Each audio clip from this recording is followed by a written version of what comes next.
Guys அந்த swipe பண்ணுறத ஒரு 2 நிமிஷம் நிப்பாட்டுங்க. நான் உங்ககிட்ட ஒரு கொஷின் கேட்கணும். இப்போ உங்களால ஒரு 5 நிமிஷம் எதுவுமே பண்ணாம, உங்களோட தாட்ஸோட உங்களால கம்ஃபர்டபுளா உட்கார முடியுமா? ஸோ இந்த கொஷினுக்கு ஈதர் எஸ்ன்னு சொல்லலாம், இல்ல நோன்னு சொல்லலாம். இப்போ என்னால உட்கார முடியும் அப்படின்னு எஸ்ன்னு சொன்னீங்கன்னா, ஃபைன் சூப்பர்.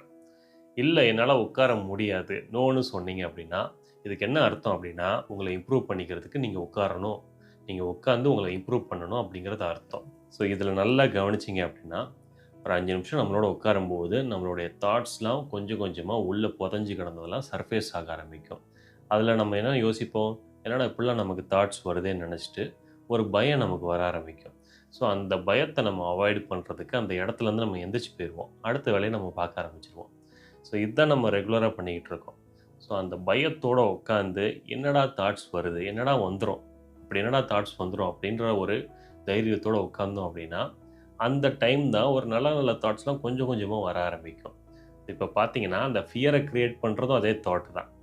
அதே மாரி புதுசு புதுசா கிரியேட்டிவா யோசிக்கிறீங்க அப்படின்னா, அந்த இடத்துலயும் அந்த தாட்ஸ் தான் வருது.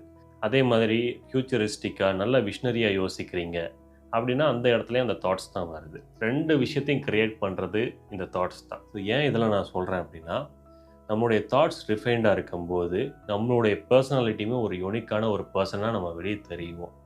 என்ன நம்ம படிச்சிருந்தாலும் சரி, என்ன ஒரு பொசிஷன்ல நம்ம இருந்தாலும் சரி. ஸோ என்ன கேட்டீங்கன்னா, நம்மள எவால்வ் பண்ணிக்கிறதுக்கு ஒரு டூல் வேணும் அப்படின்னு நெனச்சோம் அப்படின்னா, இந்த ரிஃபைன்டு திங்கிங் தான் அதுக்கு உண்டான ஒரு டூலு. இந்த ஒரு விஷயமே நம்மள அடுத்த லெவலுக்கு நம்மள எலிவேட் பண்ணி கூட்டிட்டு போகும்.